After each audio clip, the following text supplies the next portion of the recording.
The wealthy Amy looked absolutely stunning today. She came to see Jack for a consultation. Jack immediately identified the issue. He picked up a silver needle and inserted it into Amy. Instantly, Amy felt her whole body relax. It was as if she turned back the clock by over a decade. Delighted, Amy pulled out $5 million to give Jack. But Jack insisted he wasn't interested in money. No matter what she said, he refused to take it. Well, if that's the case, Amy decided to offer herself as Jack's girlfriend. But Jack had never dated anyone in his life, and didn't want to give Amy such an easy win. Since Jack refused, Amy didn't press him, but to thank Jack, she offered him a chance to make a fortune. She heard that old man John had been unconscious for days, and his family was offering $1 million reward for a miracle doctor. Whoever could revive the old man, the $1 million reward would be theirs immediately. Hearing this, Jack was thrilled. He hurriedly thanked Amy for sharing the good news. Before leaving, the wealthy woman, flush with cash, pulled out tens of thousands more and pressed it into Jack's hands. She said his acupuncture treatment felt incredibly soothing, telling him to eat well and nourish his body, so he wouldn't miss the evening follow-up session. Then, satisfied, she departed. Soon after, Jack arrived at the John residence. It was clear this household was wealthy beyond measure. Even the maids were stunning beauties. Suddenly,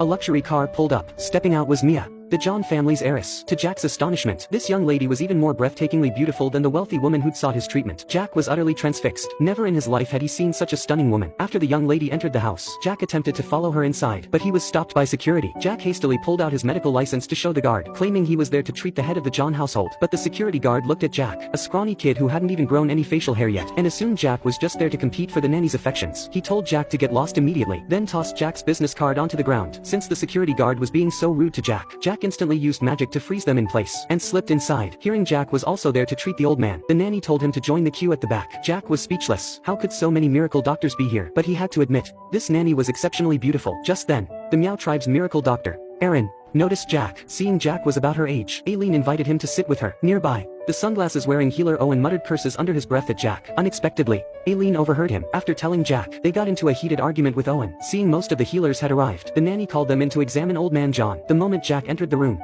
he understood the problem. It turned out the old man had been cursed by a man in black. However, Jack was the last to arrive. The one who had already begun treating the old man was the sunglasses-wearing Owen. Jack saw this and ordered him to stop, insisting he must not continue with the acupuncture. Everyone else looked at Jack skeptically. Owen declared he had been practicing medicine for over a decade. It wasn't Jack's place to give him advice. With that, he plunged the needle in. Shortly after the treatment, old man John sat up. That miracle doctor Owen laughed triumphantly. But before his joy could fully manifest, John began bleeding from his mouth and collapsed back onto the bed. The illness remained untreated, yet the patient was killed. The crowd stared in stunned silence. Now, that miracle doctor Owen would face punishment.